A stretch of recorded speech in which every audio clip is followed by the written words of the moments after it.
de la Academia de Medicina. Bueno, para mí, ¿qué les puedo decir? Que he vuelto otra vez a ser esta presidenta de esta Academia de Bellas Artes, que es una gran alegría, no solamente por verlos a todos ustedes aquí en este recinto, sino por haber pasado y haber salido indemne de todo lo que hemos pasado, ¿no? Así que para todos debemos estar bastante satisfechos de que podamos volver otra vez a la sexta jornada de arte, medicina y ciencia. Ya seis ediciones de esta jornada en que hemos hecho cosas creo que muy interesantes, porque nos hemos unido, y sobre todo este año que estamos uniendo en el caso de lo de ciencia con la música y todo esto que en torno al tema de los planetas, que era el eje de este año, aunque después lo de medicina, claro, se escapan de esta temática, ¿no? Pero bueno, como les digo, para mí es una gran satisfacción y bienvenidos a todos al teatro y bueno, le doy la palabra lógicamente a don Francisco Pedera, que es el que va a hablar lógicamente de la conferencia de hoy. Así que nada más, muchas gracias.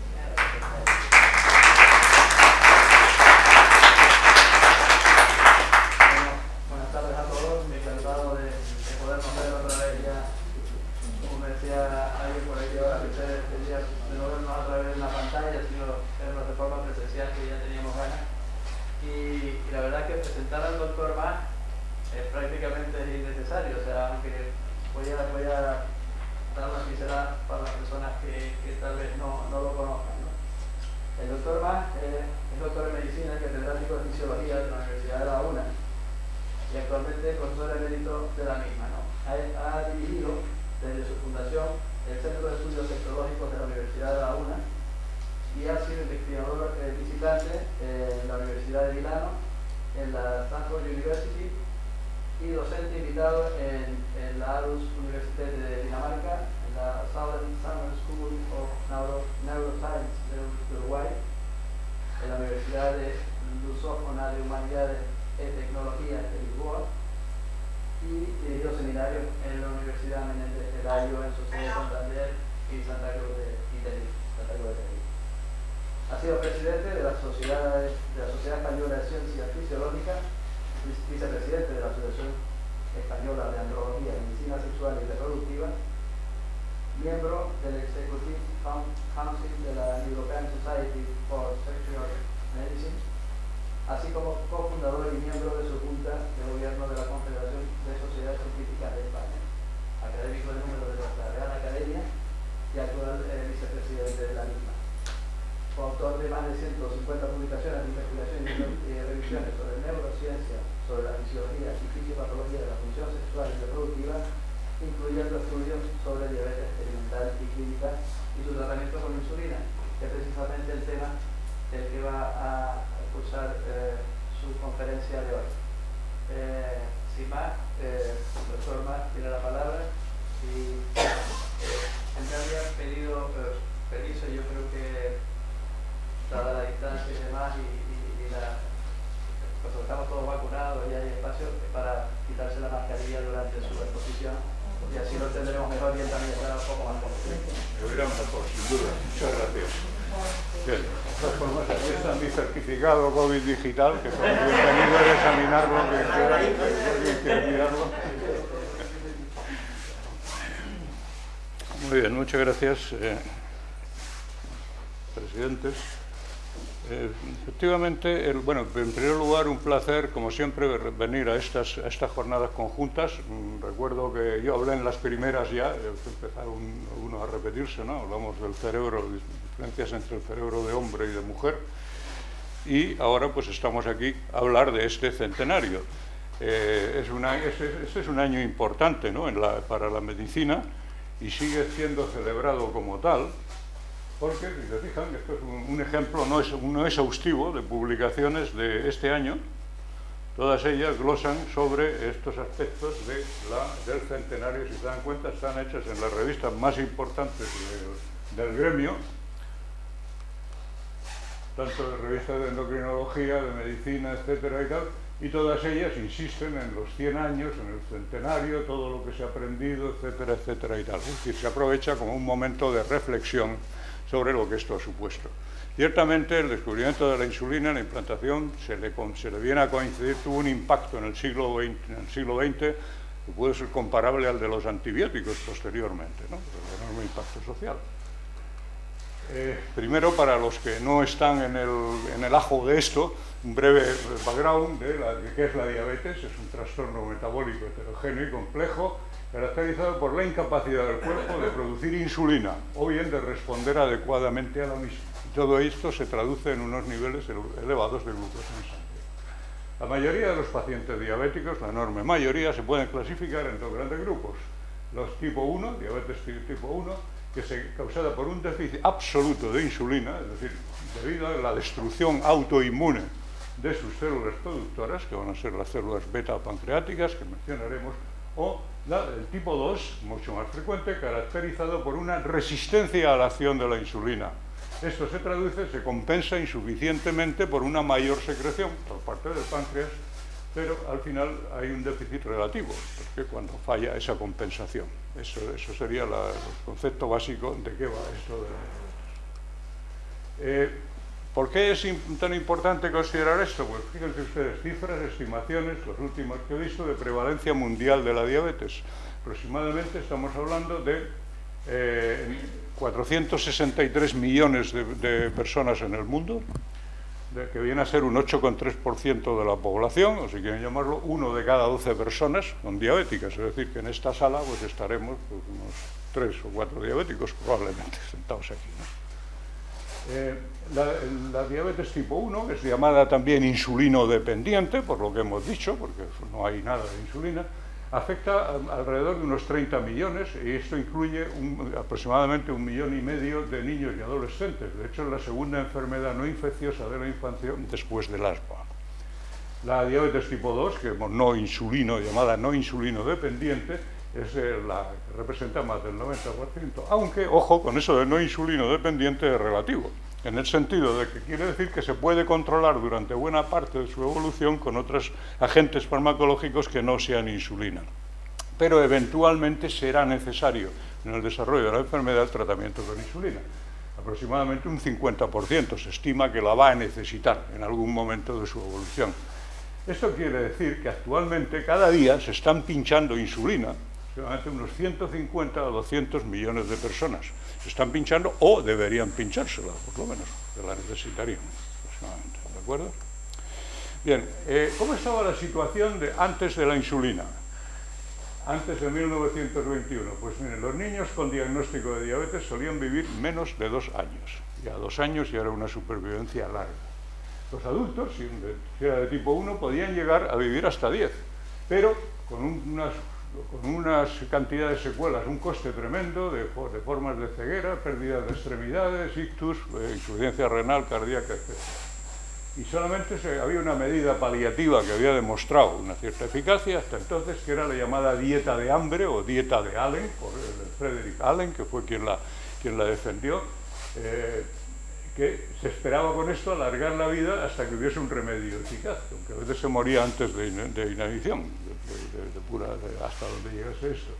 Esta dieta fue muy bien estudiada en su momento por Frederick Allen, cuando no había otro remedio, eran ambos, Allen y Joslin, los dos norteamericanos. Allen demostró esto trabajando en Nueva York en la Rockefeller Institution, luego montó su propia clínica en New Jersey, ¿no? El Physiatric Institute, que trataba así a muchos pacientes, y Elias Joslin, que estaba en Boston, y bueno, pues montó una clínica que fue el centro más prestigioso que había de diabetes y que actualmente sigue funcionando, siguen siendo un centro, el Instituto de Joslin, un sitio de referencia mundial para la diabetes en este momento. Pues ambos defendían este tipo de... porque es que no había otra cosa. La cosa era esperar a ver si se aguanta vivo hasta que se tiene que inventar algo. Y como veremos, se estaba esperando que se inventase algo ya, porque había bastante fundamento para ello. Bien, haciendo un poco de historia, y vamos a hacerlo rápida de esto, el término diabetes es una palabra griega, viene del diabinein, que significa sifón o pasar a través de, se referían al hecho de orinar abundantemente. Esto se le da en la antigüedad, antes de nuestra era, por parte de médicos griegos. Uno de ellos, ya en el siglo II, Areteo de Capadocia, se le atribuye la primera descripción clínica clara de la diabetes. Se nota que está hablando de esto. Que la diabetes es una afección temible. La carne y los miembros se derriten en la orina. Su flujo es incesante, como en la apertura de los acueductos. Claro, es lo que entendían en la época. La vida es corta y dolorosa. La sed insaciable. Y así, ¿no? Posteriormente, a lo largo se va matizando todo esto, ya en el siglo, nos venimos al siglo XVII, donde médicos ingleses hacen aportaciones, como por ejemplo el nombre de mellitus, que quiere diabetes mellitus, significa orina dulce, simplemente. La forma analítica de la época era catar la orina, pero pues se veía que estaba dulce. Después, posteriormente, otro Matthew Dobson demuestra que ese sabor dulce se debe precisamente a que en la orina hay azúcar fermentable, es decir, de lo que se cae eso, pues consigue fermentarlo y producir alcohol, por ejemplo, ¿no? También de aquí se empiezan a deducirse dietas, a tratar diabéticos adultos con dietas de carne y grasa exclusivamente. En el siglo XIX es cuando se empiezan a hacer ya aportaciones realmente sustanciales. Por una parte, en primer lugar, nos encontramos el químico francés Chevreul, el que descubrió el colesterol, por ejemplo, que le llaman colesterina, pues se identifica el azúcar de la orina de los diabéticos, dice que era idéntico al de la uva, es decir, glucosa. Y estamos hablando de glucosa, no de azúcar en general. El alemán Felling inventa su método de medir glucosa, que se ha seguido utilizando pues casi hasta hace unas décadas, que surgieron los métodos enzimáticos, pero prácticamente pues todos derivados del método esencialmente, la reducción del sulfato de cobre y eso, el licor de Felling, que probablemente a los más mayores les sonará de prácticas de bioquímica, por lo menos, que se utilizaba, y después con distintas variantes, distintas modificaciones, mejoras, pero esencialmente hasta que salieron los métodos enzimáticos eran derivados de esto, ¿no? Y nos encontramos por fin al gran fisiólogo Claude Bernard, el cual pues hace importantes aportaciones también en este campo, incluido, describió la función digestiva del páncreas, que entonces no estaba muy claro para qué servía eso, ¿no? Descubrió en el hígado el glucógeno como una forma de almacenamiento de glucosa que podía ser liberada a la sangre durante el ayuno. Y propuso además, y era correcto, que en la diabetes aumenta la producción de glucosa por el hígado. Esto llamó bastante la atención, dada la gran influencia de Claude Bernard, y esto pues dirigió bastante el pensamiento de los investigadores en la diabetes, que antes se pensaba que es un problema del estómago, lo más obvio al principio un problema del riñón, pues si se orina mucho, pues tiene que venir del riñón. Todo eso ya se iba descartando, pero ya esto entonces se ocasionó la hipótesis hepatocéntrica, digamos, y muchos investigadores se enfocaron sobre este tema. También demostró una cosa, que la glucosuria es un síntoma de la diabetes, no es la propia enfermedad. Se descartaba lo del riñón como fuente de esto. Y también describió, incluso unos años antes, un fenómeno que era la llamada picadura diabética, la piqûre diabétique.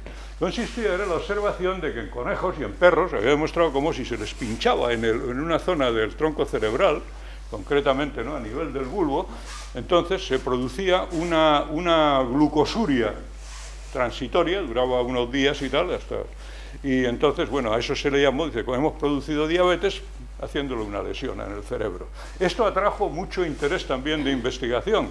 Recordemos, como en mi lección sobre Juan Negrín recordaba, en su momento su tesis doctoral, leída en la Universidad de Leipzig en 1912, era sobre las glicosurias resultantes era sobre la picadura glicosúrica, le llama exactamente. Fue su tema de tesis. Después de Bernard nos vamos a encontrar con el internista Etienne Lancegot, que sería eventualmente presidente de la Academia Nacional de Medicina francesa.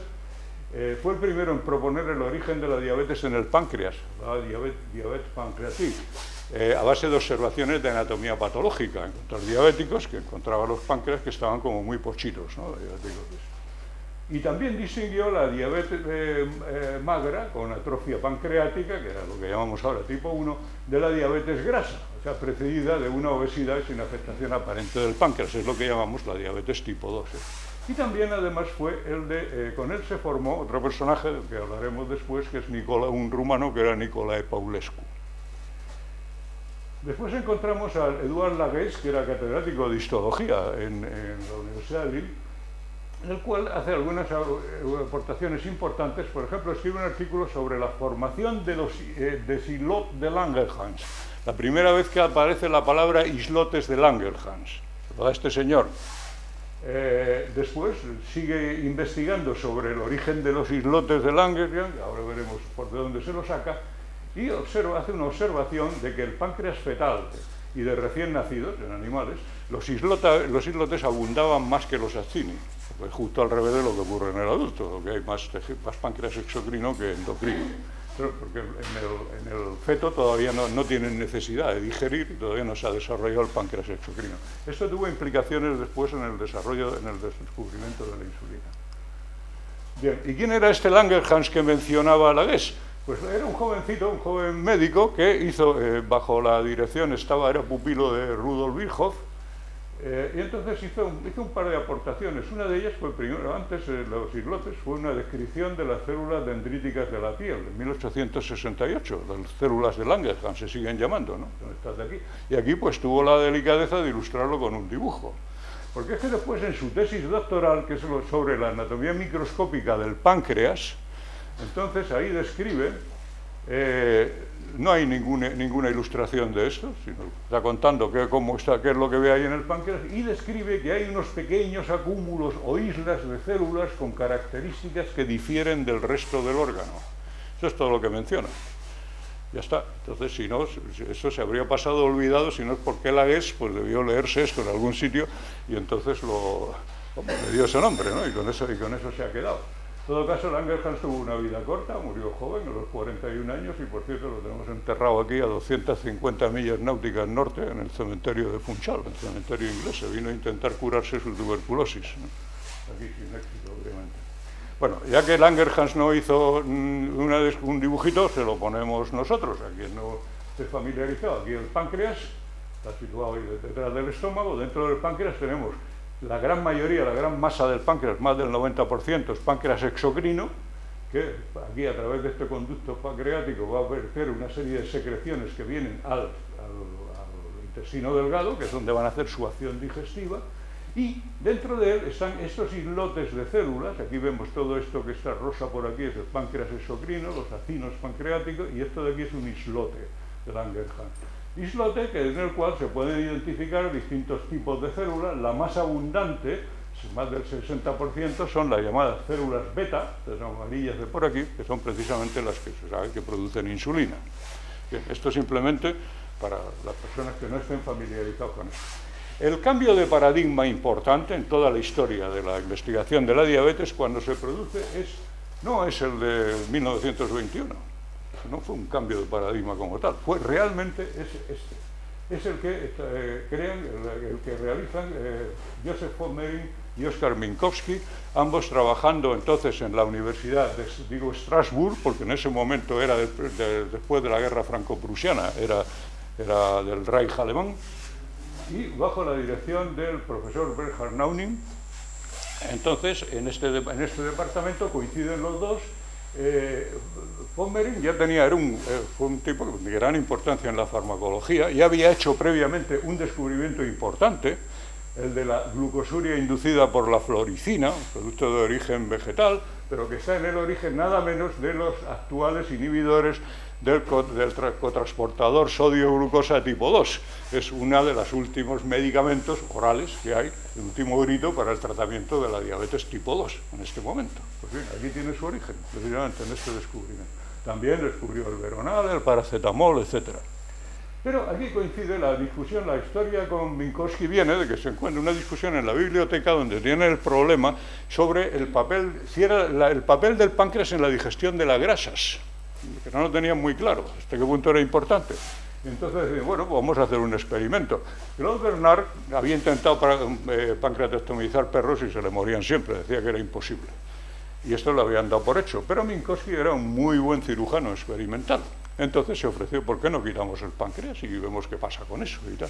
Ah, bueno, pues vale. Entonces hicieron la operación, le quitaron el páncreas a un perro y nada. Y entonces von Mering se marchó unos días, tenía que hacer cosas por ahí fuera y tal. Bueno, cuando vuelvas ya a ver si vemos esto. Ahora no se sabía que los perros se morían enseguida, después de tal. como consecuencia de la diabetes. Entonces no se había pancreatectomizado un perro. Entonces la historia que cuenta Minkowski, ¿no?, en algún momento es que al día siguiente va al laboratorio y ve que el perro está todo orinado por todas partes y tal, le echa un chorreo al cuidador: oiga, pues usted no saca, tenían que sacar a los perros a pasear a que hicieran sus cosas por ahí, los perros estaban bien educados, y después volverlos a... Bueno, no, si yo lo saco todas las veces, lo que pasa es que no para de orinar. El perro estaba orinando continuamente y bebiendo agua y además comiéndose todo lo que le echaran, ¿no? Eso al día siguiente de la operación ya había empezado. Total, que entonces siguió la regla de Gowning, que les había dicho: siempre que vean una poliuria, que se orina mucho, midan azúcar en la orina. Que tenían esa instrucción. Entonces la midió y vio que había pues una cantidad enorme. Entonces, conclusión, pues vieron que, oye, pues le hemos quitado el páncreas y hemos producido un cuadro diabético agudísimo, ¿no? Hicieron más experimentos, sobre todo Minkowski, ¿no?, porque von Mering, después de aquello, hizo poco más. Pero, o sea, por una parte, si publican juntos, la extirpación de páncreas a perros produce glicosuria y diabetes, esto es lo que publican juntos. Después, Minkowski sigue investigando: si se les hace un injerto del páncreas, la diabetes desaparece, y si se quita el injerto, la diabetes vuelve a aparecer otra vez. Entonces, conclusión: el páncreas produce una sustancia que baja la glucosa sanguínea, y esa sustancia pues falta en la diabetes. Entonces, siguen nuevas aportaciones en esto. El catedrático de Fisiología de Montpellier, Emmanuel Hedon, describe dos cosas. Bueno, por una parte reproduce los experimentos de Minkowski, también comprueba que si se deja una pequeña cantidad de tejido pancreático, la diabetes no se produce. Esto puede ser relevante después con los experimentos que veremos de Toronto, porque posiblemente muchos de ellos eran incompletas las pancreatectomías, ¿no? Pero entonces, y propone además ahí hacer la pancreatectomía en dos fases. Técnica de Hedon era más latosa: primero se operaba al perro, se le dejaba una parte de páncreas que se dejaba debajo de la piel, luego se le quitaba, y más tarde, pues cuando se recuperara, entonces se le quitaba, porque no había una mortalidad muy grande. Y además dice que comprueba que la diabetes en perros pancreatectomizados se puede revertir mediante implantes subcutáneos, eso que hacía él mismo, y también por transfusión de sangre de perros normales, la técnica de parabiosis, que se hacía mucho entonces, de conectar los sistemas circulatorios de dos animales, al mismo tiempo, y así pues ver qué hace la sangre de uno sobre el otro. Bien. Ya entrando en el siglo XX, nos encontramos el patólogo americano de John Hopkins Eugene Oppie, describe como una degeneración hialina que observa aquí en los islotes de diabéticos tipo 1. Y seguimos con esto, empiezan a intentar obtenerse a partir de ahí extractos del páncreas, a ver si entonces, si hacemos homogenizado de este páncreas, podemos curar la diabetes. Dentro de ellos nos encontramos el alemán Georg Sulzer, trabajando en Berlín, el cual hace varias publicaciones demostrando que determinados extractos pancreáticos le bajan la glucosa a los perros diabéticos, y también encuentra con que lo prueba en algunos pacientes. Hasta 8 pacientes llegó a tratar, diciendo que en algunos casos pues mejoran bastante y tal. De hecho, le llama a su producto Acomatol. No sabía lo que era, no sé cuál era su composición. Acomatol, ¿por qué le llama Acomatol? Porque había sacado de un coma diabético a un paciente. Entonces ahí el origen de esa palabra. Pero de todas formas el mismo Sulzer describe que sus extractos eran tremendamente tóxicos. Les producían fiebre, les producían accesos, les producían un montón de cosas a los pacientes, de manera que sacó una patente, que esto tuvo luego su importancia. Se puso de acuerdo con la casa Schering, y habían sacado una patente en Estados Unidos y en otros países y tal sobre su procedimiento. Luego llegó la Primera Guerra Mundial y todo esto se acabó. Después de la guerra, Alemania, tal como quedó, pues no estaba en condiciones de investigar estas cosas. Tenemos que trasladarnos al otro lado del charco. Encontramos el americano Scott, Ernest Scott, en la Universidad de Chicago, que hace una tesis doctoral, entonces, que encuentra también extractos que pueden revertir la diabetes en perros diabéticos. Fue el primero en considerar la posibilidad de que fuese una proteína, de lo que estaban hablando, y usó alcohol en alta concentración, consecuencia para trabajar con ella. Su jefe le dijo que abandonase, que el tema, que no le veía futuro a aquello, y entonces antes de abandonar estos estudios habló con varios expertos, incluido uno, que después vamos a ver mucho, que es MacLeod. Y habló de esta historia del alcohol. Bien, y terminando con estos antecedentes, digamos, hay otro americano, Israel Kleiner, que trabajando en la Rockefeller, pues también encuentra unos extractos produce unos extractos pancreáticos que consiguen revertir la glucemia de perros diabéticos, y llegamos así al Nicolae Paulescu. Como les decía antes, era discípulo de Lancebot y publica, cuando vuelve a Rumanía, publica una serie de estudios en el animal diabético con extractos que trata de corregirle la diabetes, y esto le llama a su producto pancreína. Entonces, se ven interrumpidas sus investigaciones por la Primera Guerra Mundial, que además que los austríacos invaden Bucarest, entonces tienen que largarse de ahí, en fin, etcétera, todo aquello pues queda retrasado, y estos trabajos los publica en el año 21, salen publicados, donde hay pues una demostración bastante convincente que esos extractos podían hacer algo. El problema de Paulescu después se le ha intentado reivindicar, lo que pasa es que no es muy popular, por otra razón, no tiene nada que ver con esto.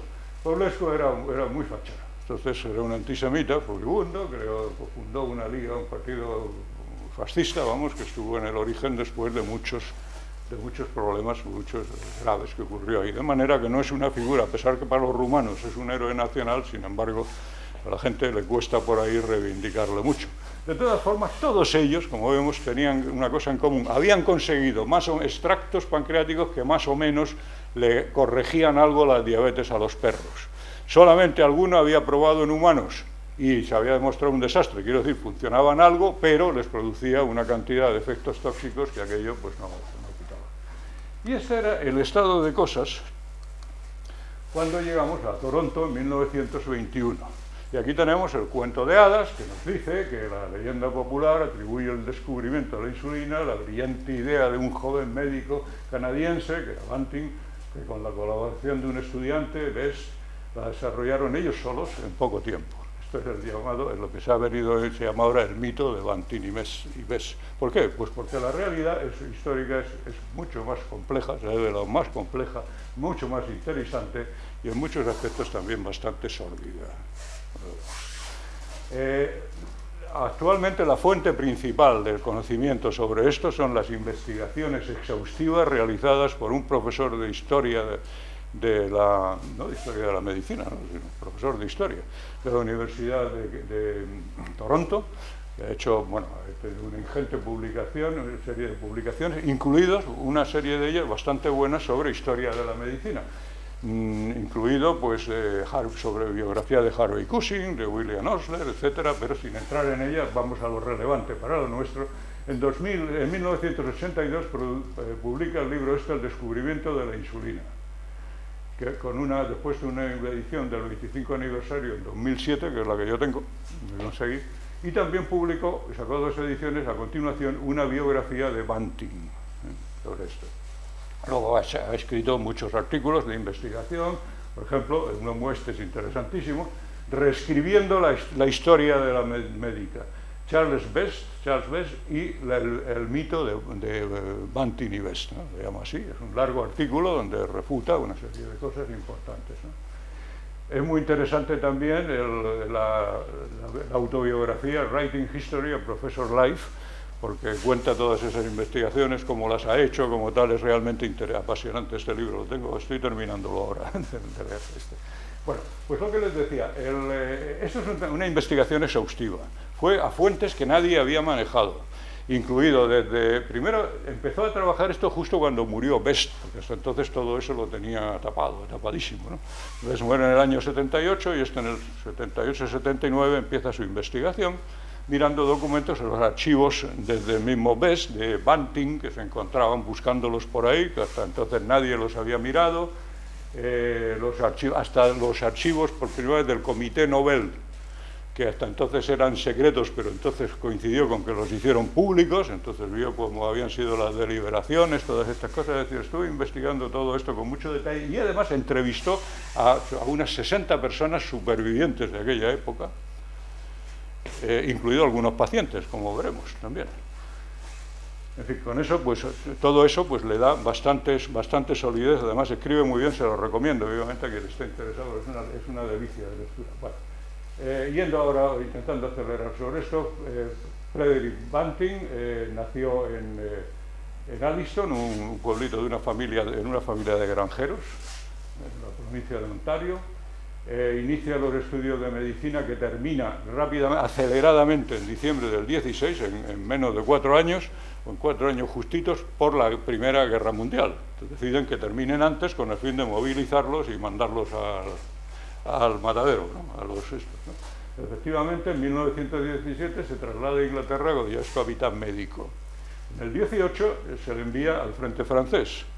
Entonces ahí en septiembre fue herido gravemente por metralla en el brazo derecho. De hecho estuvo a punto de perderlo, ¿no? De amputársele, ¿no? Porque cómo iba la cosa. Recibió una cruz militar porque bueno, había estado bajo el fuego, herido y tal, pues intentaba atendiendo a pacientes en el hospital de campaña que estaba siendo bombardeado, ¿no? No quiso que le evacuaran y esto, entonces bueno, recibió esa cruz. Pero posiblemente, y esto, vamos, hay bastantes indicios, varios han especulado, desarrolló un trastorno de estrés postraumático, le quedó después como consecuencia de estas cosas. En el comportamiento posterior de Banting, ahí está, parece que del libro, ¿no? La descripción de las cosas que hace, ¿no? Después regresa, terminada la guerra, a Canadá, termina su formación de cirujano ortopédico en Toronto, aunque no consigue plaza allí.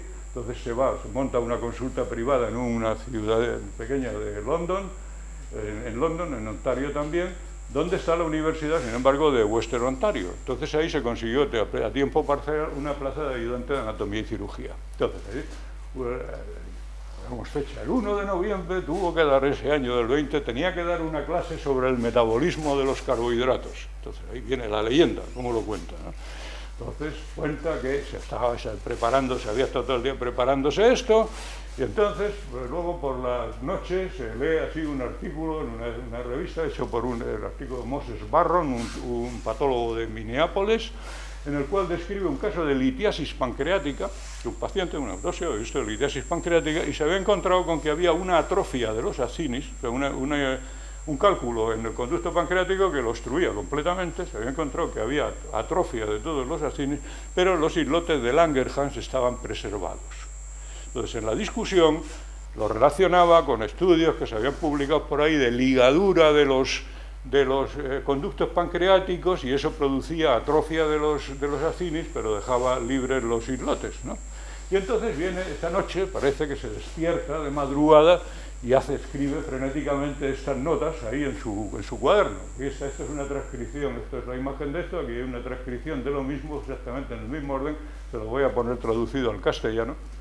31 de octubre del 20, Diabetus escribe con sí, o sea, pues da una idea de lo familiarizado que estaba con el tema, ¿no? Quiero decir, ligar los conductos pancreáticos del perro, mantener los perros vivos hasta que los acinis degeneren y quedando los islotes, intentar aislar la secreción interna de estos para aliviar la glicusorea, como lo llama, ¿no? Y tal, la glucosuria. En fin, un tema con el hombre, pues no sabía nada de esto, ¿no? Realmente, pero bueno, tiene su inspiración, su idea genial, tal. En realidad, la idea genial era una parida como una catedral. Como luego pues se le criticó y tal, por una razón, porque el desconocimiento, no se había enterado de cosas que no sabía fisiología, y entonces, por ejemplo, que las secreciones se suponía que eran los enzimas proteolíticos del proteolítico, esos enzimas digestivos, no se sabía entonces nada de proteína, los enzimas digestivos del páncreas exocrino, claro, se ponían, si tú los mezclabas con los islotes, pues se comían a los islotes, lo que hubiera ahí, ¿no? En realidad, pues no es así, porque estos enzimas digestivos están en forma de proenzimas, y es cuando se secretan, y esto ya se había descrito en 1875, nada menos. Son proenzimas, es en el intestino, en el duodeno, donde encuentran una enzima que es la enteropeptidasa o enteroquinasa, que lo describieron en el laboratorio de Pavlov también, antes de final del siglo, ¿no? Y es esta la que activa la tripsina y ya activa todas las demás. Entonces eso, parece que este hombre pues no lo sabía, pero convencido con su idea genial y tal. Pues esa idea genial se ha estado repitiendo, él se murió convencido de que eso era la clave de todo, aunque se mostró él mismo sus propios experimentos, luego demostraron que no. Se murió convencido de que era eso, pero lo más gordo es que en los libros de texto, yo lo he visto, esa batalla, que se ha seguido contando hasta por lo menos hace unos cuantos, no mucho tiempo. ¿Estamos? O sea que eso... Bueno, entonces esto fue contárselo, tenía la idea de hacer ese experimento, fue a contárselo al profesor de fisiología de allá, de London, Este le dijo que, bueno, parecía interesante, pero que él de eso no sabía. Que si quería, no obstante, mire, en Toronto hay un catedrático nuevo que sabe mucho de esto del metabolismo del azúcar y de la diabetes y tal, y este hombre era MacLeod, ¿no? John MacLeod, ¿no? Era escocés, nacimiento, en fin, había hecho el cursus honorum bastante completo, y desde el 18 pues ocupaba la cátedra de fisiología en la Universidad de Toronto. Había hecho numerosísimas publicaciones sobre el tema del metabolismo de los hidratos de carbono y la diabetes y todo esto, he escrito libros, ¿no? Esto de diabetes, su fisiología patológica en 1913, etcétera. En fin, era una persona que tenía bastante experiencia en el campo, aunque, ojo, no en el páncreas.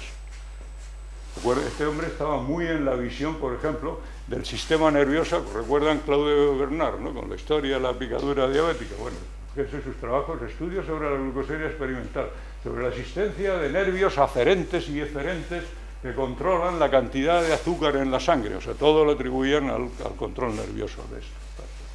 Pero bueno, le atiende y al principio le dice que lo escucha educadamente, le dice que bien, que vale. Esto se reúnen en noviembre del 20 y le dice, bueno, si quiere usted trabajar en eso, dice, bueno, puede ser interesante, respuesta de MacLeod, porque los resultados negativos serían interesantes. No obstante, si quiere usted investigar estas cosas, necesita dedicarse full time durante un tiempo, durante unos meses, usted verá cómo lo hace, el otro estaba en otra ciudad y tal, total, que este se fue. Pero entonces ya se las apaña, sigue dándole vueltas a eso y le escribe en 1921 diciéndole que puede ir quizá unos meses y tal a trabajar ahí. Entonces MacLeod le dice que bueno, que a partir de mediados de mayo pues podría atenderle con esto una vez que se terminara el curso, ¿no? Las clases.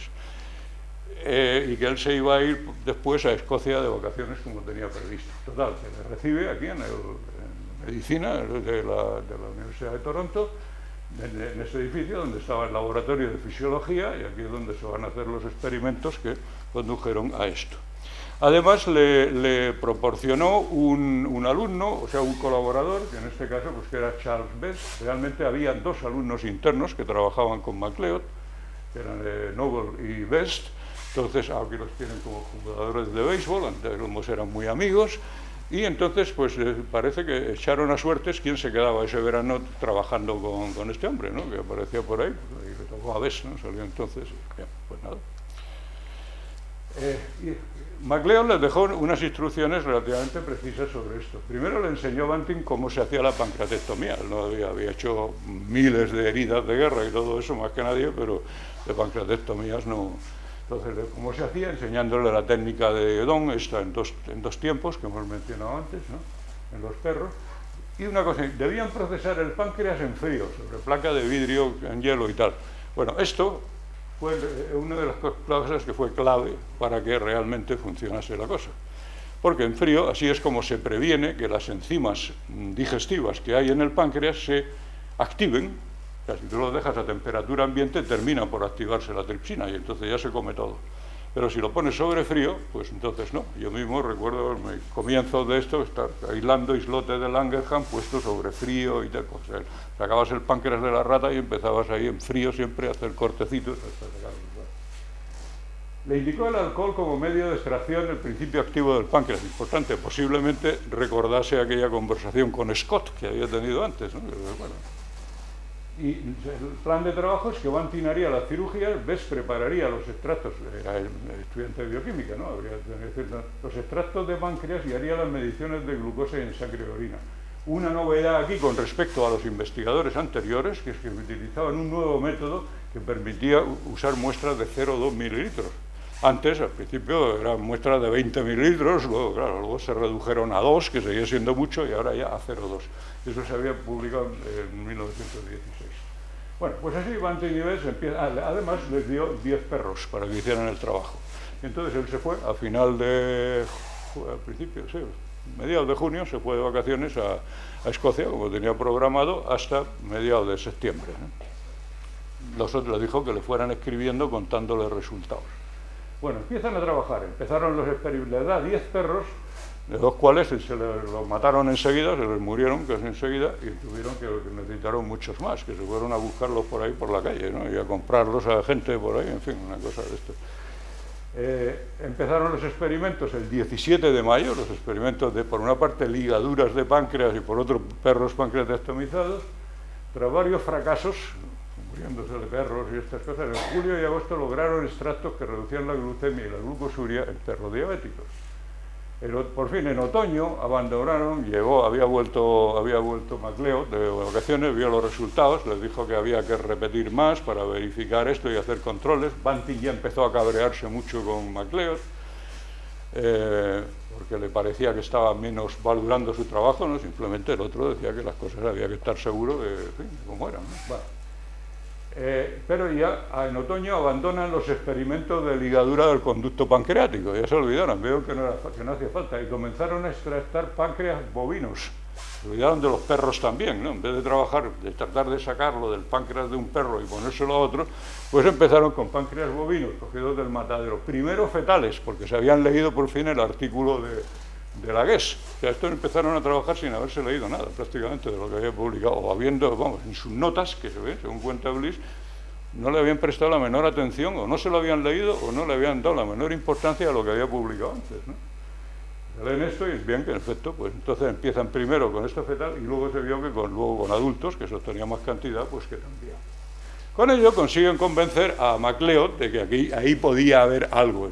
Y entonces ya decide reorientar la investigación del laboratorio, decir, bueno, vamos a apoyar esto más porque aquí parece que hay algo. Y empieza a incorporar gente que sabe de estas cosas. Y una de ellas, que fue muy importante, fue Collip. Collip se había graduado en Fisiología y Bioquímica también en Toronto, luego hizo el doctorado en McGill, estaba de profesor adjunto de Bioquímica en la Universidad de Alberta, pero entre abril del 21 y mayo del 22 estaba de sabático en Toronto, en el departamento de MacLeod, haciendo un sabático. Entonces, en diciembre del 21 le piden Banting, que le había conocido comiendo por ahí en la cafetería y estas cosas, y le contaban de los experimentos, y dice, pues yo puedo echar una mano, y MacLeod decide incorporarlo al equipo.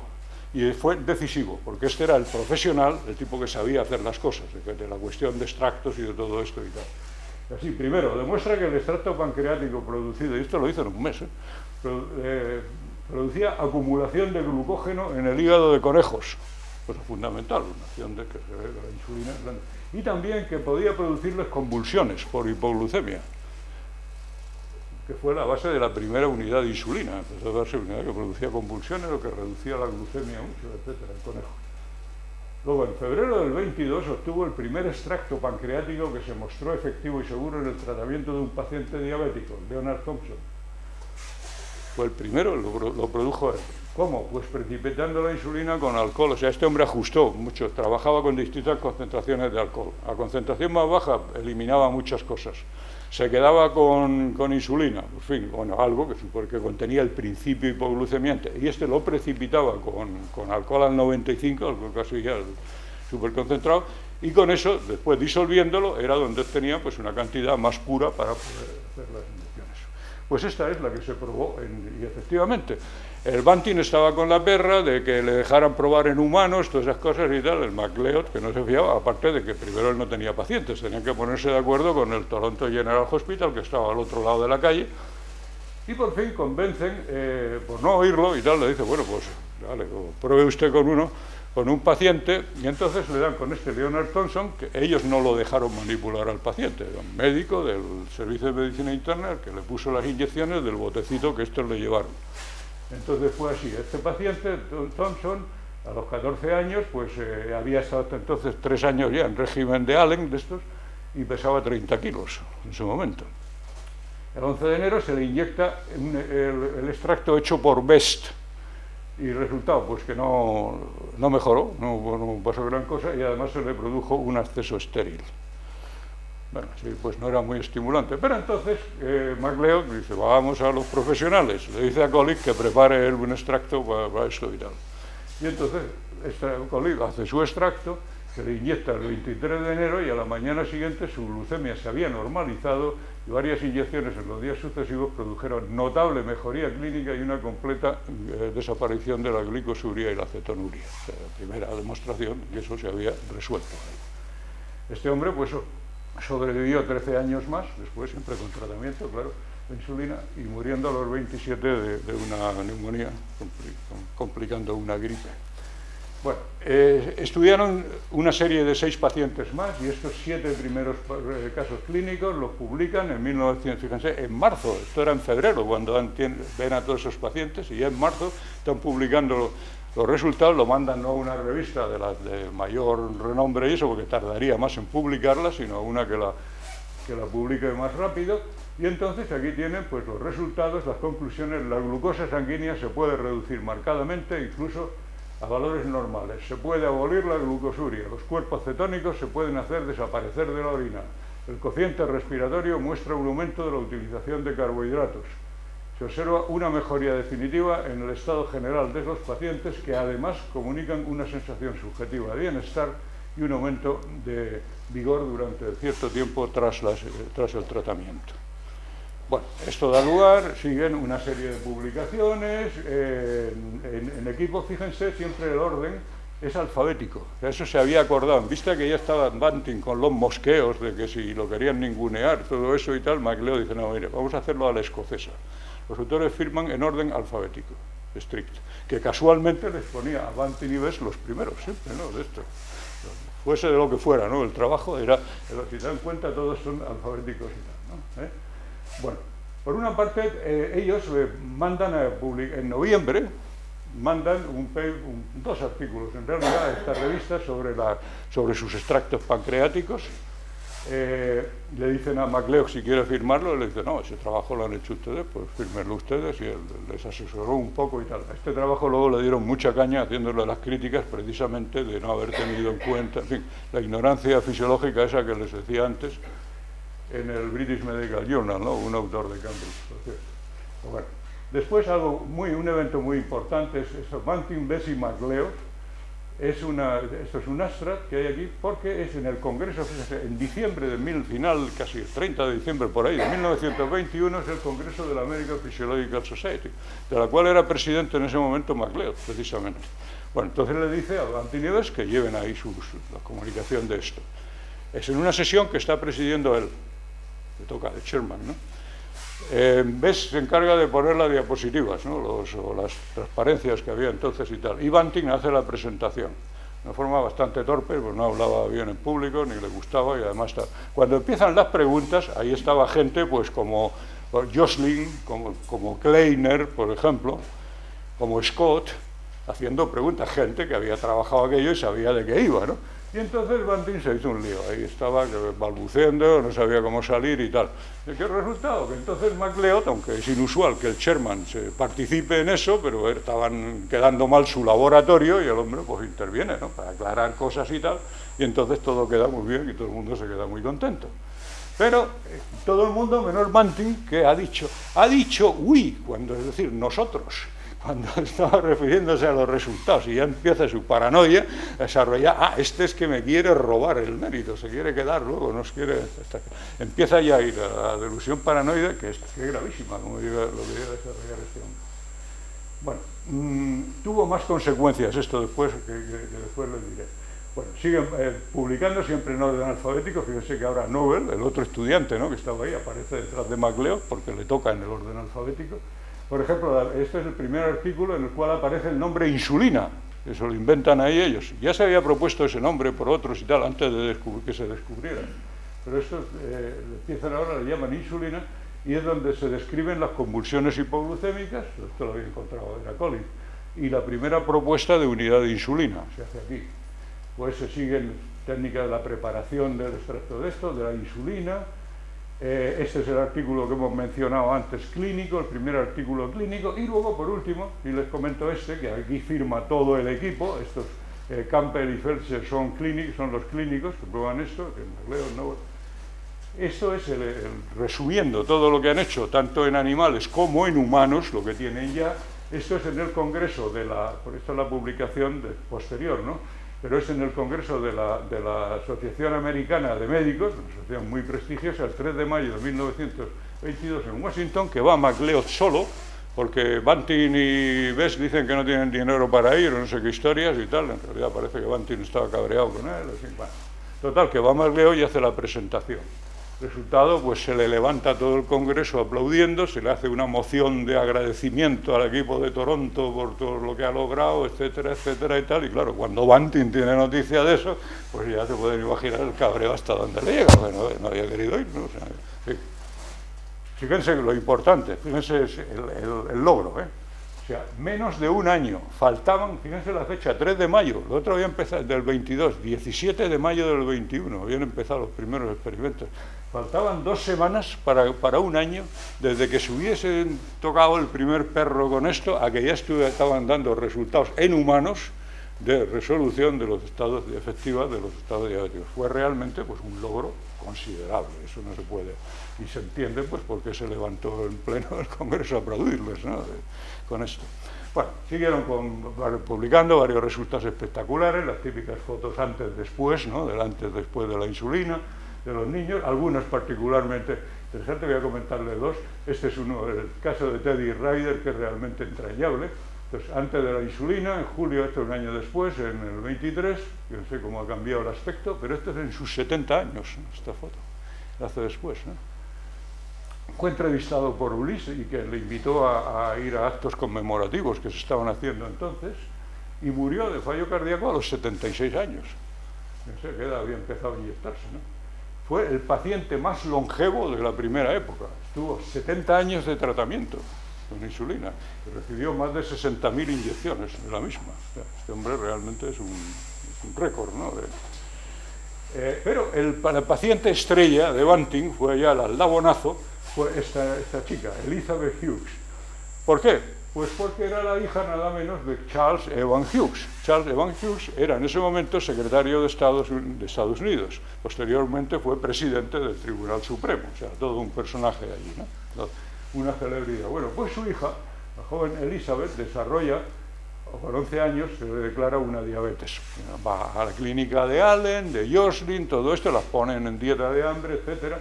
Y entonces, por fin, va a Toronto, aquí en el periódico de Toronto, la hija del secretario de Estado viene para aprobarle el nuevo descubrimiento de Toronto. Esto es en agosto del 17 de agosto. Esto es, la letra es de Banting, esto es la ficha de esta chica, ¿no? Bien, los niveles, fíjense, antes de empezar el tratamiento, 20,4 kilos, ¿no? Después, al cabo tal de un tiempo, pues fíjense ahora 47,6, como ha cambiado. Bueno, fue también entrevistada por Ulises en el 80 y murió de neumonía, luego después a los 73 años. Una larga vida, en fin, conviviendo con su diabetes. Esto ya empezó, se fue a la prensa, empezó primero a salir, así que fíjense cómo va cambiando la cosa. Los médicos de Toronto en el camino de una cura para la diabetes. Esto es el 27 de marzo del 22, cuando ha salido ese primer artículo y tal. Y fíjense que aquí aparecen los 4, no les he dicho, representados. Los 4 en las fotos. Pero después empiezan ya a salir posteriormente nuevo tratamiento, cierta cura para la diabetes, el descubrimiento del doctor Banting, empieza. Y así, ¿no? El descubrimiento del doctor Banting otra vez, el tratamiento del doctor Banting en esto dice que en Estados Unidos, que el caso de Miss Hughes, que está llamando mucho la atención con esto, ¿no? Entonces, bien, ya empieza a crearse ahí un cierto culto a la personalidad que luego adquiere bastante. En fin, y en la Universidad de Toronto ven que ahí tienen algo importante, entonces se hacen una serie de acuerdos, primero que se saque una patente allá en Canadá, se hace en abril del 22 a nombre de Banting Basic College y la ceden a la Universidad de Toronto por $1 cada uno, ¿no? La Universidad de Toronto establece un comité de insulina para otorgar licencias de fabricación a países, instituciones, etc. Empiezan a fabricarla en los Connacht Laboratories de la Universidad de Toronto, que se crearon como laboratorios para producir antitoxina diftérica y otras antitoxinas y tal, de ahí el nombre. Y empezaron, esta es un vial de las primeras insulinas humanas que produjeron los laboratorios Connacht. Perdón, para uso humano, quiero decir, no insulina humana, esto es insulina bovina, ¿no? Y entra entonces el laboratorio Lilly en esto, que fue muy importante también. Porque el laboratorio Lilly, que estaba empezando, bueno, ya venía de la guerra civil, pero estaba empezando a tomarse en serio ya la ciencia y estas cosas, entre otras cosas había contratado a un director de investigación, que era un británico, George Clowes, que además tenía formación, era bioquímico, estaba trabajando en cosas de estas y lo fichan de estas. Pues él estuvo presente en esa sesión de diciembre de Yale del 21, donde él era uno de los que estaban en el público, y esa noche de hecho llamó al hotel a MacLeod: oiga, tenemos que ver eso, ver posibilidad de hacer cosas juntas y tal. Luego visitó a MacLeod, por ejemplo aquí, y en mayo del 22 llegan a un acuerdo de colaboración con la Universidad de Toronto, donde ellos se van a ocupar de, o sea, Toronto lo hace, fabrica insulina para Canadá y se lo cede los derechos a Lilly para el resto de América, del continente americano. Bueno, Lilly pone a trabajar a gente aquí, a sus ingenieros químicos, con gente muy buena. Uno de ellos, el George Walden, inventa un sistema que es la precipitación al punto isoeléctrico. El punto isoeléctrico, cuando tiene el mismo número de cargas positivas y negativas, la insulina anda por 4,5 y tal. Bueno, pues baja el pH hasta eso, entonces la insulina precipita y entonces, bueno, pues permite obtener el resultado de todo esto, es aumentar por 100 la estabilidad y la pureza, y además permitió la producción a gran escala. Y en el acuerdo, Lilly le llamaría a la suya Iletin, o Iletin, si quiero pronunciarlo, ¿no? Que tiene que poner siempre insulina Lilly, ¿no? Detrás insulina Lilly. Estos son preparados desde los años 20. Y entonces empieza a difundirse esto por Europa. Entonces, por una parte, el comité, el Medical Research Council de Inglaterra manda a Henry Dale, que luego recibiría más tarde el premio Nobel en el 36, lo mandan para que averigüe eso, vuelve entusiasmado y entonces empiezan, le hacen una licencia para el Medical Research Council, que luego se lo pasan a estos laboratorios Burroughs Wellcome, y así salió pues la insulina Wellcome, ¿no? Que era esto. También conoce a Bess y se va a convertir en su mentor. Luego Bess hará la tesis con él, pero también se va a tragar todas las historias que le cuente Bess y se convertirá en uno de los propagadores principales del llamado mito del Banting y Best. Y puesto a hablar de Europa, hablemos de España. ¿Cómo llegó esto a España? Pues bien, hay un señor, un catalán, Rosendo Carrasco y Formiguera, que estaba en el Instituto de Fisiología de Pisunyer, en Barcelona, ¿no? Entonces se le manda en 1921 a Boston, a la clínica de Josling, precisamente, pues a aprender sobre diabetes, ¿no? Y esto. Entonces, asiste al Congreso de diciembre, ese que hemos visto, esas cosas, estaba también allí, donde se presentan estos resultados. Se queda con la mosca de esto. Entonces, al regresar a Barcelona en mayo del 22, escribe a MacLeod y le solicita la fórmula para la preparación. MacLeod se la manda. Y entonces empiezan, él junto con otro colaborador, empiezan a ir por los mataderos, coger páncreas, tal, procesarlos según esas recetas. Y el 4 de octubre del 22 se lo inyectó un diabético. Queda registrado, él cuenta en este artículo, muy interesante, el nombre del paciente, Francesc Pons, quien así fue el primer paciente tratado con insulina en España. Pero no solamente en España, en el continente europeo.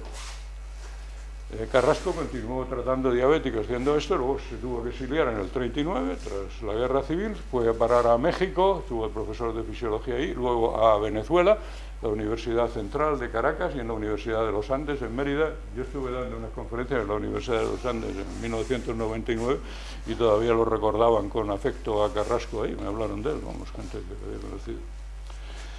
Y una visita importante que hubo también por ahí, por esa que hubieron en Toronto, fue la de August Krogh. August Krogh había recibido, el danés Krogh, había recibido el premio Nobel en 1920, el año anterior, por sus trabajos sobre la circulación, la regulación de la circulación capilar. Pero en noviembre del 22, acompañado por su esposa y colaboradora Marie, que además de médico era diabética, eso de ahí el interés, ¿no? Que quería ver eso, cuando oye que por ahí estaba haciendo algo con la diabetes, visita a MacLeod en Toronto, ahí conoce a Banting, días después regresa a Dinamarca con la licencia de uso exclusivo de la insulina, de comercializarla en Escandinavia. Junto con Hagedorn, con Hans Christian Hagedorn, que era el médico de su mujer, que estaba llevando a su mujer, fundaron en 1923 los laboratorios Nordisk Insulin Laboratorium, estos que empezó a producir la insulina Leo, está por ahí, y que luego se fusionó con otro, fundando Novo Nordisk, que es el líder mundial, creo, en el mercado actualmente de productos de diabetes. Y en 1923 fue Krogh, junto con otros, pero vamos, el más influyente fue él sin duda, quien propuso a Banting y a MacLeod para el premio Nobel. Y así llega el premio Nobel de 1923, que se le concede a los dos, a Banting y a MacLeod, en este orden, por el descubrimiento de la insulina. Aquí, bueno, la cola que trajo el que se llamara así, no le hubieran dado otro título, que hubiera sido más correcto. Bueno, uno pensaría que con esto, pues ya por lo menos harían las paces, la cosa se mejoraría y tal. Al contrario, estallaron todas las furias del mundo. Banting, cuando se enteró de que se lo habían dado a MacLeod, dijo que lo rechazaba, que no quería el premio Nobel, que fuera, que con ese nada. Hasta que lo comen, MacLeod estaba de viaje en ese momento volviendo en barco de Europa, no se había enterado de esto.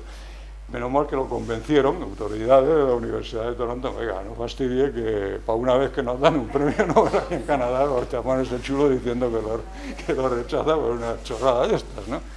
Bueno, pues nada, conclusión, dijo, pues entonces lo comparto con Best, vale, pues su parte económica, digamos, la dividió con Best.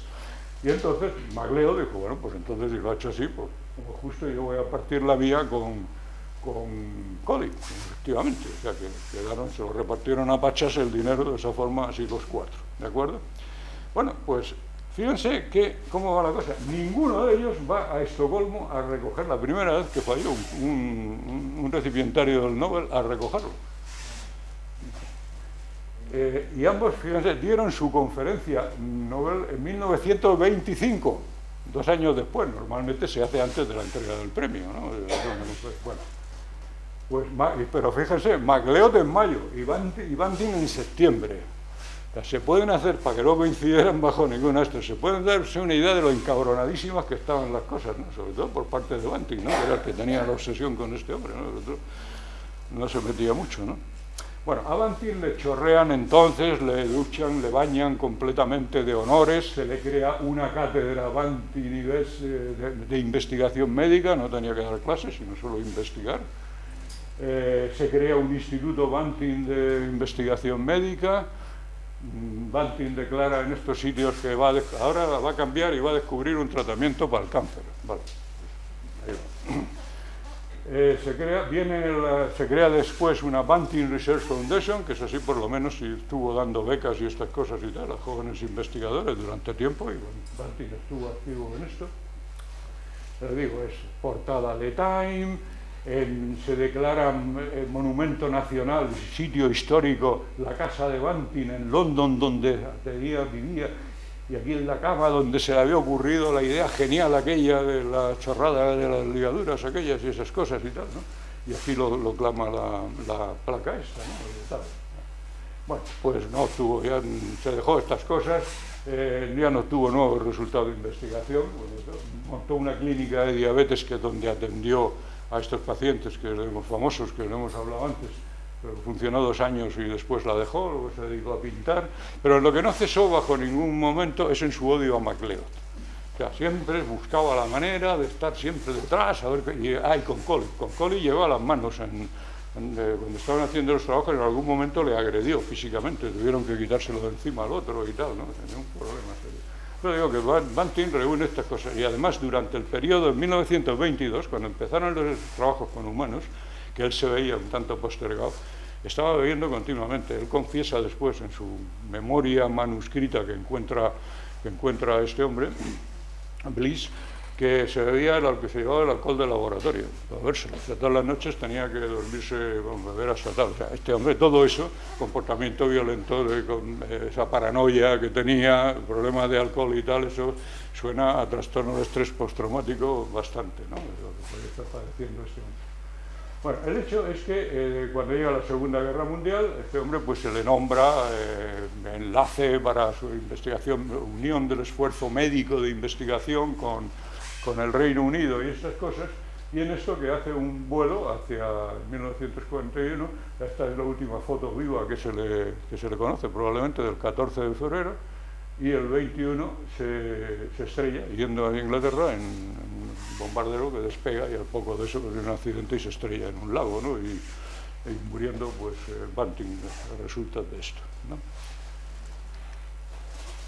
Los otros, ¿qué pasó con ellos? Pues John MacLeod pues, siguió investigando otras cosas, Por ejemplo, mientras estaba en Canadá, también se iban los veranos a la estación marítima esta en New Brunswick, en la costa atlántica, ¿no?, para investigar el origen de la insulina en los peces teleósteos, que tienen de interesante que los islotes y el tejido acinar están separados, como en órganos distintos. Entonces, bueno, podía ver exactamente de dónde venía la insulina, y demostró que efectivamente tenían su origen en los islotes, indiscutiblemente ya, porque estaban separados.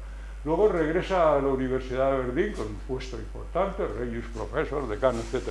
Interesantemente, cuando se marcha a Aberdeen, en el 28, se le hace una cena de homenaje en la Universidad de Toronto, de despedida y tal. Banting dice que no asiste, pero que exige que haya una silla vacía que está ahí marcando su ausencia y tal.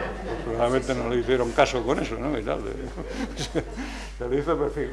Se fue, MacLeod se fue muy caro, también harto ya de lo de Toronto y estas cosas, no podía. Bueno, ahí en Aberdeen retoma las investigaciones sobre el sistema nervioso, volviendo a lo de Claude Bernard y tal. Demuestra en conejos que el sistema parasimpático estimula la neoglucogénesis, por ejemplo. También tiene entre sus discípulos ahí a Hans Kosterlitz, alemán exiliado del nazismo, que se había ido para allá, y que fue el descubridor de los opioides endógenos, de las encefalinas. Luego, sin embargo, murió joven, a los 59 años, estaba padeciendo una artritis bastante fea, ¿no?, de hacía mucho tiempo, pero el hecho es que el hombre pues, murió a esta temprana edad. Collie regresa a la Universidad de Alberta, terminó el sabático como catedrático de bioquímica. Después fue de catedrático de bioquímica a la Universidad McGill, en Montreal. Ahí fue mentor de Hans Selye, el padre del estrés, ¿no? En el 46 se le nombró primer director de investigación del Consejo Nacional de Investigación de Canadá.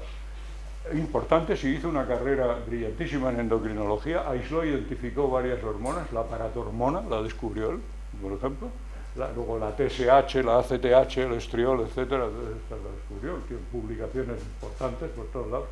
Siempre consideró de mal gusto el amargo conflicto relacionado con el descubrimiento de la insulina y se negaba a entrar en ello.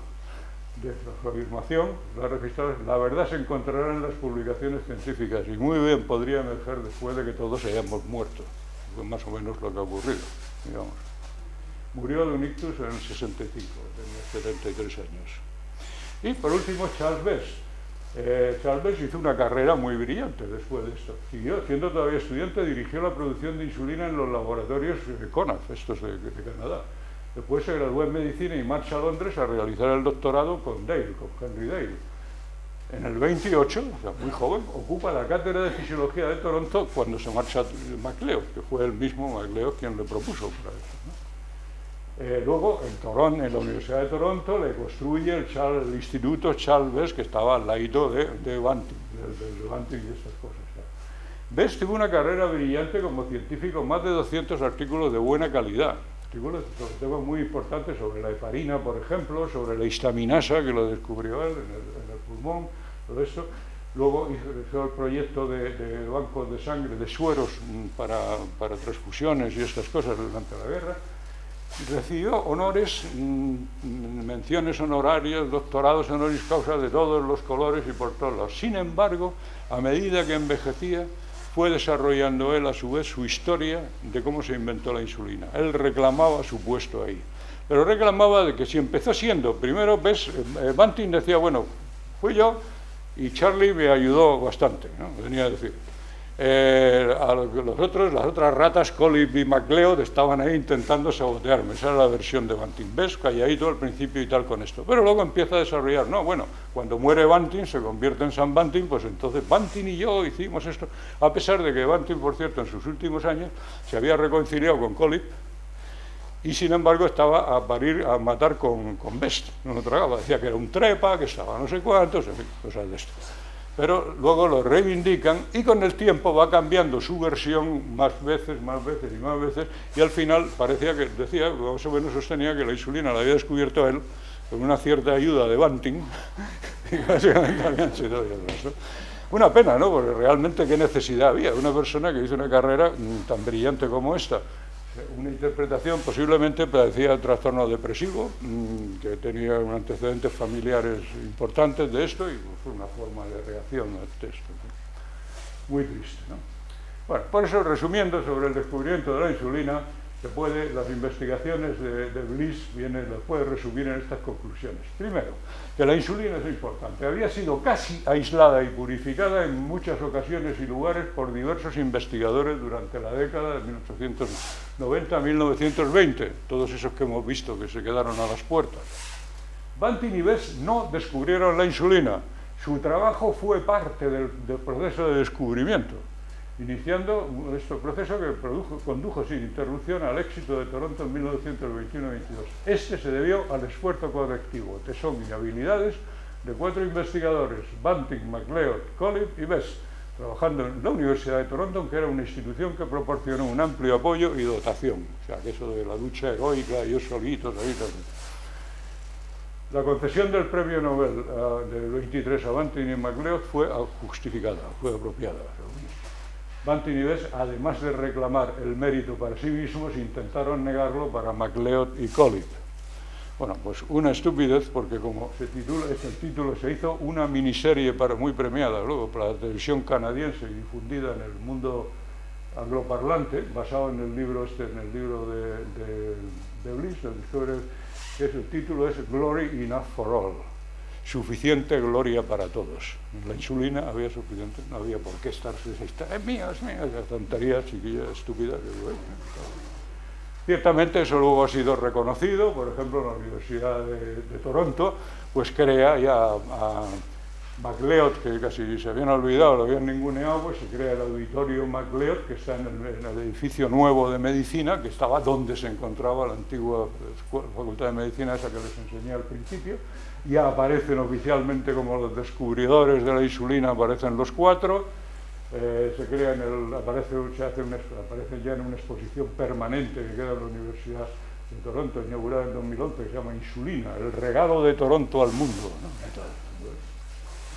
Bien, la insulina ha dado mucho de sí, ha dado más premios Nobel. Thomas Sanger por descubrir la estructura primaria de la insulina en el 58, a Dorothy Hodgkin por la estructura terciaria, la estructura tridimensional de varias sustancias, incluida la insulina, y a Rosalind Yalow por el descubrimiento del radioinmunoanálisis. Pues bien, el radioinmunoanálisis, ella y Solberson, que no lo recibió porque murió antes, lo descubrieron precisamente estudiando el problema de los anticuerpos antiinsulina que se producían en pacientes que habían estado siendo tratados años con insulina porcina o sobre todo insulina porcina, que es más inmunógena, la bovina muy poco.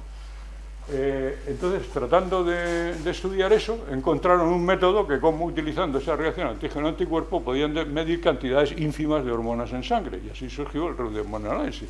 Naturalmente, la primera hormona a que la aplicaron fue a la insulina, que era la que fue, por tanto, la primera hormona medida por RIA. Estoy terminando, ¿eh? Bueno, otro gran aporte fue la insulina se estaba produciendo hasta los años 80 por el sistema de coger páncreas de animales. Cerdo era la mejor, la más suficiente, y se hacía pues una extracción, tal. El resultado es que para el tratamiento anual de un diabético requería aproximadamente los páncreas de 50 cerdos, lo cual fue el problema logístico anualmente, ¿no? Pero entonces se inventó la técnica de ADN recombinante, es decir, inyectar en bacterias el gen de la insulina y hacer que estas bacterias lo produjeran, ¿no? Cultivos bacterianos, pues forman. Y así se obtuvo. En 1982 salió al mercado la primera la humulina de Lilly, ¿cierto? Que fue el primer producto farmacéutico obtenido con esta tecnología de ADN recombinante. Bueno, los desarrollos en insulina han sido numerosos, se han inventado muchas formas de insulina, de administración de insulina, con distintas farmacocinéticas, distintas duraciones de los niveles en sangre de eso, haciendo que se formen más o menos conglomerados a la hora de inyectarla y que se suelten con más o menos facilidad. Entonces hay numerosos preparados, hay una gran tecnología detrás de todo esto. El desarrollo reciente es el del páncreas artificial, donde hay un sensor que mide la glucosa, en el cual nosotros hicimos una pequeña contribución, había sensores a esto. Los métodos electroquímicos, manda una señal y hay un aparato que está conectado a su vez a una bomba, en la cual hay un algoritmo que decide, según el nivel de glucosa que le está midiendo, pues qué cantidad de insulina tiene que poner, de forma que todo va automático. El sujeto está recibiendo la insulina que necesita para mantener ese nivel de glucosa. Eso todavía no está muy generalizado, pero se está cada vez más y espero que posiblemente sea el estándar para los diabéticos tipo 1 en no mucho tiempo, ¿no? Casi la forma de tratamiento. Y por último, decir, bueno, pues se sigue investigando mucho en la diabetes tipo 1. Ya hemos hablado de los varios tipos de insulina, páncreas artificial, etcétera, pero como recordaba el propio Banting en su conferencia Nobel, en el 25, la insulina no es una cura para la diabetes, es un tratamiento. Entonces, si queremos curar la diabetes, está bien que tengamos insulinas muy buenas y todo eso para tratarla, pero así no la vamos a curar. Si queremos curar la diabetes hay que irse a otras cosas. Hemos visto que es una enfermedad autoinmune. Pues ahí se está trabajando líneas de investigación, algunas bastante avanzadas, para inducir tolerancia inmunológica, que no se produzca esa reacción autoinmune, reducción del daño a las células beta, pues con anticuerpos monoclonales que ven estas cosas, factores de crecimiento de las células beta, intentar hacerlas volver a crecer otra vez, o obtener células beta derivadas de las células madre, por ejemplo, del tejido adiposo del individuo, y luego volvérselas a implantar una vez que tengamos con esta versión. Y también la prevención de la respuesta autoinmune, por ejemplo, pues intentando a familiares de pacientes, hay un componente genético grande, familiares de personas de diabéticos tipo 1, pues ponerles tratamientos que sirvan para que no se les desarrolle eso. Y esta es la última diapositiva. Sin embargo, toda esta celebración está muy bien, pero como recordaba un artículo de opinión muy bueno en el New England, ¿no?, del pasado mes de julio, titulado, el subrayado es mío, 100 años de insulina para algunos. Porque el problema es la disparidad social en cuanto a acceso a todos estos medios. Esto es mortalidad, son de 2012, datos de la OMS, en el mundo por diabetes. Fíjense ustedes, ¿no?, los colores, pues qué diferencias hay entre unas regiones y otras. Pero es que incluso dentro de países ricos, como en el caso de Estados Unidos, según el sistema sanitario, el sistema de financiación sanitaria, en Estados Unidos hay mucha gente que no se puede pagar el tratamiento con insulina, o los reactivos para medirse, las tiritas para medirse la glucemia y estas cosas. Es decir, que existen esos problemas sociales de disparidades, son importantes y son una de las grandes cosas que hay que abordar. Bueno, pues esto era lo que quería comunicarles. Mi disculpa por el tiempo.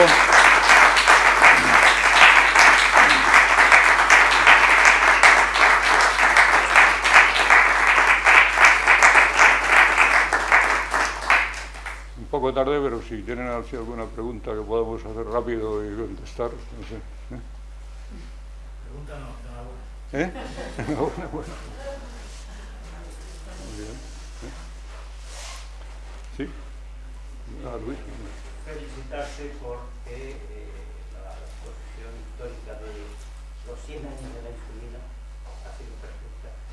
Y han sido 100 años tremendamente duros, en los cuales todos aquellos que nos hemos dedicado, pues yo llevo prescribiendo insulinoterapia en más de 40 años. Y las innovaciones han sido continuas, los cambios han sido continuos, el progreso ha sido continuo, y me consta que dentro de 5 años o 8 años no sabré nada sobre la insulina que se esté utilizando o sobre el tratamiento que se esté empleando en ese momento para la diabetes. Pero lo que sí fue un gran avance es que la insulina sirvió para que mucha gente que inexorablemente moría pudiera vivir muchos años, producir, trabajar, formar familia,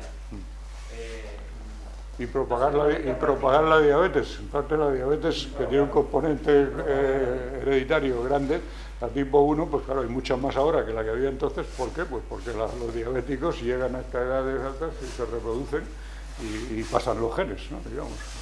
Perdona, que venía a pelo de... Pero esos 100 años has hecho un resumen perfecto. Muchas gracias. ¿Don Luis? Bueno, gracias por la conferencia. Tendría 1000 preguntas, pero hay una sola que me gustaría hacerte. ¿cuál es el sentido teleológico por el cual los islotes de Langerhans están en el Páncreas? Perdón, no te entiendo. ¿Qué sentido tiene desde el punto de vista Sí, teleológico sí, de acuerdo. el que los islotes de Los islotes, de Langerhans sí. estén en el Páncreas? Ya. ¿Por qué? Bueno, como ves, en los peces, por ejemplo, están separados. En algún momento se juntan. Pues, ¿Tiene mucha relación? posiblemente haya interacciones paracrinas por ahí. Ten en cuenta que los dos tienen que ver, uno producción de enzimas digestivos, el otro utilización de nutrientes. O sea, que no son dos funciones totalmente disparatadas. Veo especulando, ¿no? Elucubrando sobre esto. No están, realmente si lo miras, son dos funciones de alguna manera complementarias. Uno facilita por una parte la digestión y el otro es la utilización de esos nutrientes, lo que va a estar haciendo las hormonas pancreáticas. Hemos hablado de la insulina, pero hay muchas más dentro de los islotes que se han ido descubriendo después y que son muy interesantes. Vamos, la más prominente es la insulina. Posiblemente tenga que ver con esto, o sea, que se juntan y posiblemente puede que haya interacciones paracrinas, no conozco yo muy bien el campo este, pero puedo mirar entre unas y otras. ¿Sí? Las otras 99 ya las comentamos si quieres, ¿no? Bueno, pues muy bien, muchas gracias. Bueno, pues entonces felicitar al doctor Mann, yo creo que ha sido una brillante inauguración de esta jornada y hay unas diferencias en el programa que ya deben tener en cuenta y la semana que viene vamos a tener sesiones todos los días.